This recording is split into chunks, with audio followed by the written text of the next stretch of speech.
So guys, for today's video, ipapakita ko sa inyo kung paano pag-delete ng ating mga na-watch na mga history, na-watch natin ng mga videos, at saka mga ating mga na-visits na mga sites. So, paano natin ma-clear sa Facebook natin. Kasi minsan isa yun sa nagkakaso nagpapabagal sa Facebook natin. So, ganito yun guys, ipapakita ko sa inyo. Siyempre, i-open mo siya, tapos punta ka sa profile pic mo, scroll down, click mo tong 3 dots nasa right side, itong 3 dots na to ha.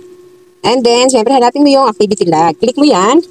Tapos, itong mga nakalagay na to dito, i-slide mo lang siya pa left. So, ayan, video watch and search history. So, unahin muna natin i-delete yung ating mga na-watch na videos. So, click mo siya. And then, so, ayan, may nakalagay. Here's are the videos you watched. Clear video watch history. Since madami yan, pag madami, ulit-ulitin mo lang siya hanggang sa ma-clear na siya. So, i-click, clear natin siya. You have started clearing your video watch history. If your video watch history is long, it may take some time to clear. So, ulit-ulitin lang natin siya.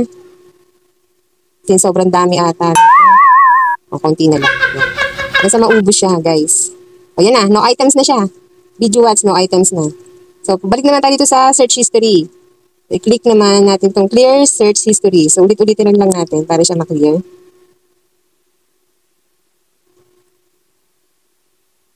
Search history.